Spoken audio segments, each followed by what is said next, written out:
This is Manish sir and welcome to my channel जिसका नाम है इट्स टाइम टू लर्न। अब समय आ गया है इंग्लिश सीखने का। ये जो चैनल है बिल्कुल इंग्लिश सीखने के लिए ही है। मैं आपको ये बता देना चाहता हूँ फ्रेंड्स कि जो लोग ये सोचते हैं कि इंग्लिश सीखना डिफ़िकल्ट है, वे लोग बिल्कुल ही गलत है। और मैं आपसे वादा करता हूँ कि अब मैं आ चुका हूँ आप लोगों का इंग्लिश सुधारने के लिए। इसमें आपको हर तरह का नॉलेज मिलेगा, जैसे कि हम लोग को ये जानना ज़रूरी है कि सिर्फ ट्रांसलेशन बना लेना ये इंग्लिश सीखना नहीं होता है। किसी भी सेंटेंस का स्ट्रक्चर को जानना बहुत ज़रूरी होता है और किसी भी वर्ड का यूज़ को जानना है और उसके पीछे रीज़न को जानना ज़रूरी होता है, because reason will tells you about the concept. So friends, English बहुत ही आसान है सीखना। आप मेरे चैनल के साथ बने रहें, इसमें आपको बहुत कुछ मिलेगा सीखने को। यहाँ पे हम लोग कंसेप्ट पे वर्क करेंगे, क्योंकि कंसेप्ट एक ऐसा लर्निंग इंस्ट्रूमेंट है जिसके थ्रू से आपको कभी भी प्रॉब्लम नहीं आएगी। तो सबसे पहला चीज़ क्या है कि इंग्लिश को हम बहुत ही आसान तरीके से सीख सकते हैं। इसके पहले at first we must know behind the use of each word there must be a reason, so we have to know the reason. कहने का मतलब साफ है कि हम लोगों को रीज़न जानना होगा हर एक वर्ड के पीछे, हर एक वर्ड का यूज़ के पीछे। At first I want to tell you one thing that learning English is a very easiest job. अर्थात इंग्लिश सीखना बहुत ही आसान जॉब है। जैसे कि हम लोगों को सबसे पहले ये जानना होगा कि सेंटेंस कैसे बनता है, और उससे भी पहले ये जानना जरूरी है कि वर्ड कैसे बनते हैं। इसलिए क्योंकि हम लोगों को किसी भी चीज को अगर यूज करना है इंग्लिश में तो उसके पीछे एक रीजन होता है।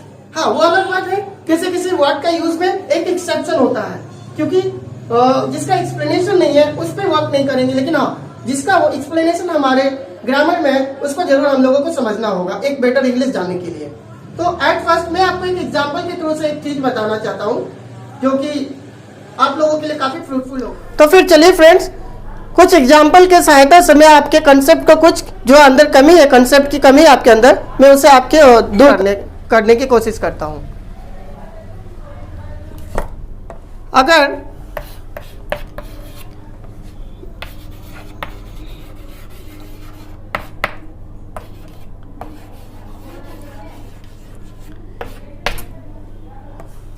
जैसा कि दोस्तों आप सीधे हमारे बोर्ड पे देख सकते हैं, वेरी सिंपल सेंटेंस है जिसका मतलब शायद आपको पता हो, या फिर अगर ना भी पता हो तो उसके लिए आपको चिंता नहीं करना है, वो मैं बता दूंगा।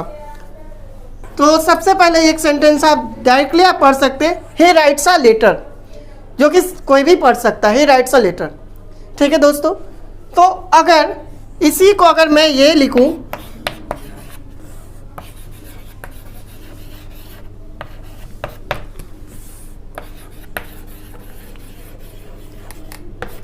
अगर मैं ये लिखूं तो आप कंफ्यूज करोगे कि कौन सा सेंटेंस सही होगा।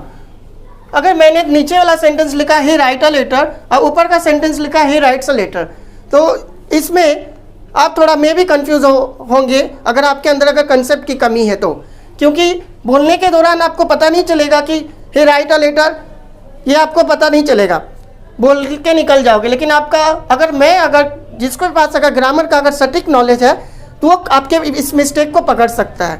तो सबसे पहला चीज़ क्या है कि हम लोगों को ये जानना ज़रूरी है कि कोई भी वर्ड का यूजेस क्यों होता है और क्यों नहीं होता है, ये दोनों रीज़न क्लियर होना चाहिए। तो मैं आपको स्ट्रेट अवे आपको कहना चाहता हूँ कि हमारा जो फर्स्ट सेंटेंस है वो सही है और दूसरा वाला सेंटेंस है वो बिल्कुल गलत है। गलत होने का कारण भी है क्योंकि किसी भी सेंटेंस का 3 पार्ट ही इंपॉर्टेंट होता है, एक सब्जेक्ट, एक वर्ब और तीसरा ऑब्जेक्ट। पूरे लैंग्वेज में हम लोग को यही पढ़ना है, सब्जेक्ट, वर्ब और ऑब्जेक्ट। तो एट फर्स्ट सबसे पहले हम लोगों को सब्जेक्ट का ज्ञान होना चाहिए, वर्ब का ज्ञान होना चाहिए एंड लास्टली हम लोगों को ऑब्जेक्ट का भी ज्ञान होना चाहिए। इसके अलावा भी हमारे इंग्लिश में बहुत कुछ है जानने को जिसको हम लोग को जानना ज़रूरी है, लेकिन ये बेसिक थिंग है जो हम लोग को जानना बहुत ज़रूरी है किसी भी सेंटेंस को स्ट्रक्चर करने के लिए। तो सबसे पहले मैं आपको बता दूं कि ये ऊपर का सेंटेंस इसलिए सही है क्योंकि किसी भी वर्ब को हम लोग किसी भी वर्ब को यूज़ करते हैं अकॉर्डिंग टू द सब्जेक्ट। अगर हमारा सब्जेक्ट अगर सिंगुलर होता है तो हमारा वर्ब भी सिंगुलर होता है, और अगर सब्जेक्ट हमारा अगर प्लूरल होता है तो वर्ब भी हम लोग प्लूरल होता है। याद रखिए दोस्तों, सब्जेक्ट कभी भी चेंज नहीं होता है, वर्ब चेंज होता है, लेकिन सब्जेक्ट कांस्टेंट रहता है। हम लोगों को सब्जेक्ट के अनुसार अपने वर्ब को सेट करना पड़ता है। जैसे कि आप देख लो, हम लोगों को ये पहचानना होगा कि जैसे कि आप देख लीजिए यहाँ पे दिया हुआ है क्या, ही एक ऐसा नंबर है जो कि सिंगुलर नंबर है प्लस थर्ड पर्सन भी है। तो हम लोग ने देखा कि ये थर्ड पर्सन है प्लस सिंगुलर नंबर है। जैसा वर्ब होता है वैसा सब्जेक्ट होता है, उसी कारण से यहाँ पे हम लोग ने यहाँ पे राइट्स लिखा है। और सबसे महत्वपूर्ण जानकारी, हम लोग नाउन में एस और एस लगाते तो वो प्लूरल बनता है, लेकिन जब मेन वर्ब की जब बात करते हैं तो मेन वर्ब में हम लोग एस और एस लगाते हैं तो वो प्लूरल नहीं, वो सिंगुलर फॉर्म ले लेता है। और हमारा जितना भी फर्स्ट फॉर्म ऑफ वर्ब होता है वो हमारा प्लूरल फॉर्म होता है। तो ये कंसेप्ट आपके दिमाग में होना चाहिए। इसलिए मैंने क्या कहा अभी कि सब्जेक्ट अगर सिंगुलर होगा तो वर्ब भी सिंगुलर होगा। यही एक रीज़न है। यहाँ पे हम लोगों का देखिए ही जो है वो थर्ड पर्सन सिंगुलर नंबर में है, इसलिए हम लोगों का यहाँ पे क्या हुआ, सपोज दैट ये सिंगुलर सब्जेक्ट है और सपोज क्या ये है ही सिंगुलर सब्जेक्ट, तो इसके साथ हम लोग सिंगुलर वर्ब लिए। आज जैसा कि मैं आपको पहले ही बता चुका हूँ क्या कि वर्ब हमारा सब्जेक्ट के अनुसार सेट होगा और बाकी हमारा ऑब्जेक्ट है।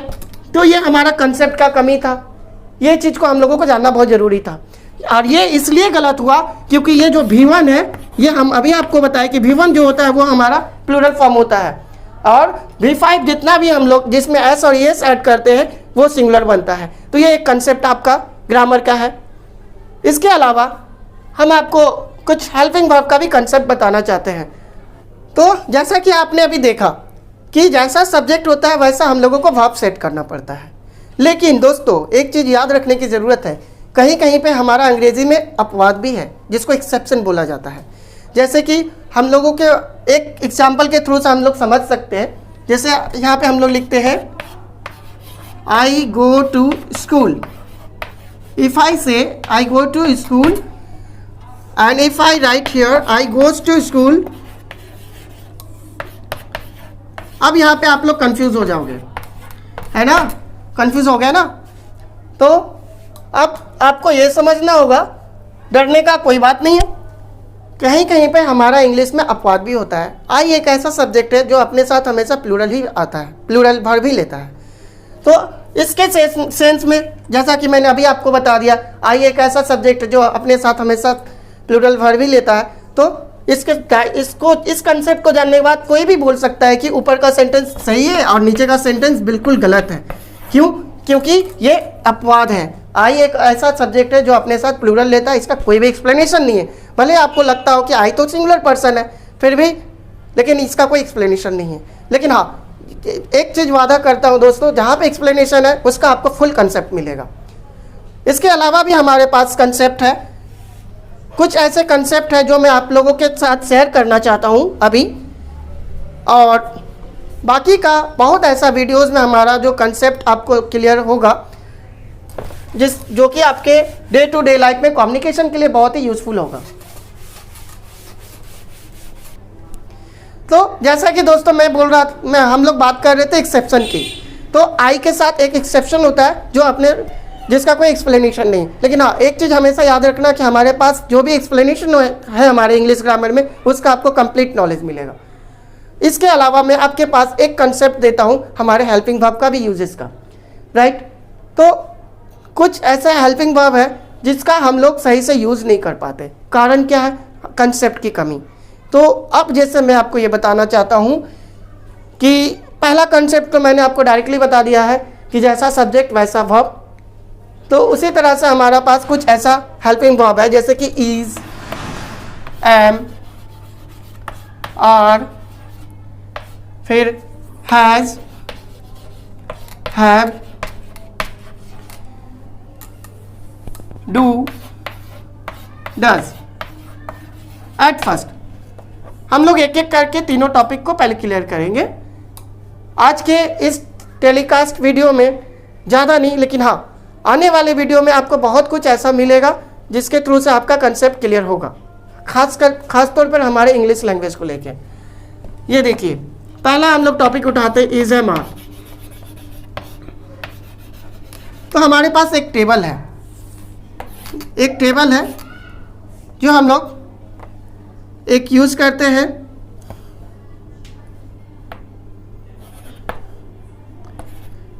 सिंगुलर सब्जेक्ट और प्लूरल सब्जेक्ट, ठीक है। तो इज जो है हमारा वो सिंगुलर वर्ब है और ये सिंगुलर सब्जेक्ट के साथ यूज होता है। एम जो है वो हमारा आई के साथ यूज होता है। इसके लिए मैं आपको अलग से बता देता हूँ। एम एक, जैसा कि मैं आपको पहले ही बोल चुका हूँ, आई एक एक्सेप्शनल प्रोनाउन है जिसके साथ थोड़ा अलग ही रूल लगता है। तो आई के साथ एम लगता है और हमारा प्लूरल सब्जेक्ट के साथ लगता है, क्योंकि आर जो है वो हमारा प्लूरल वर्ब है, डेट इज पी डॉट भी, और इज जो है हमारा वो सिंगुलर वर्ब है, ठीक है। ये हुआ हमारा इज एम आर का। अब जैसे मैंने कहा ही आर डूइंग वर्क, तो ये बिल्कुल गलत है। कोई भी बोल सकता है कि ये गलत है। क्यों भाई? क्योंकि बोलने में ही गलत लग रहा है, तो सुनने में कैसा लगेगा। तो हम लोग इसके थ्रू से लेकिन हम लोग ये जानते हैं क्या, ही जो है वो थर्ड पर्सन सिंगुलर नंबर में, तो उसके साथ इज लगेगा। तो ये हमारा कंसेप्ट अगर क्लियर है तो हम लोग बोल भी पाएंगे सही से, क्योंकि हम लोगों को कोई भी इनकरेक्ट नहीं कर सकता है। वाई? बिकॉज हम लोगों के पास रीज़न है उस चीज़ को बताने के लिए, ठीक है ना। उस चीज़ को हम लोगों के पास रीज़न है बताने के लिए। तो ये हो गई बात इज एम आर की। अब बहुतों में से ऐसे हैं जिनको ये यूजेस भी नहीं पता है, हैज़ और हैव के बारे में नहीं पता है।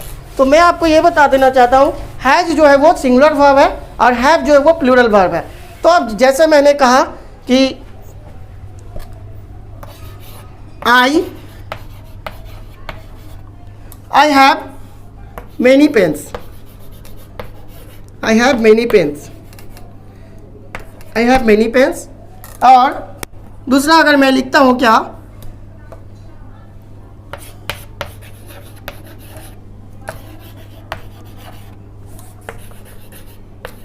दे हैज माई बुक, तो आप डायरेक्टली आपको पता होना चाहिए कि दे जो है वो प्लूरल सब्जेक्ट है। They it means more than one, which is a plural one, and wherever we have a plural subject we have to use plural verb. तो ये हमारा डायरेक्टली गलत है यहाँ पे। अभी जैसा कि मैंने क्या बताया कि हैज़ जो है वो सिंगुलर सब्जेक्ट के लिए आता है और हैज़ आपका सिंगुलर वर्ब में भी माना गया है, सिंगुलर वर्ब माना गया है। तो इसलिए हम लोग, ये हमारा गलत है, यहाँ पे हमारा हैव होगा, ये हमारा हैव होगा, ठीक है। तो दे हैव माई बुक, और ऊपर का हमारा पास एक्सप्लेनेशन है। आई हैव, आई भले सिंगुलर है लेकिन ये हैव लेता है। क्यों? क्योंकि आई का एक एक्सेप्शन है कि वो थोड़ा सा अलग रूल फॉलो करता है, इसलिए वहाँ पे ये प्लूरल वर्ब लिया है, आई के साथ हैव आया है, ठीक है। तो ऐसे हमारे चैनल में बहुत ऐसे कंसेप्ट है और बहुत ऐसे हमारे पास नॉलेज है जो आपके पास देने को बहुत ही ईगरली वेट कर रहा है। बस आप सिर्फ चैनल के साथ बस इतना ही, लेकिन हाँ, आने वाले वीडियो में आपको बहुत ऐसे ढेर सारे कंसेप्ट मिलेंगे। तो जाते जाते आप हमारे चैनल को सब्सक्राइब करना ना भूलें और बेल आइकन को भी दबाना ना भूलें, जिससे कि हमारा जो भी वीडियो अपलोड है उसका नोटिफिकेशन सीधे आप तक पहुंचते रहे। तब तक के लिए फिर जय हिंद, जय भारत।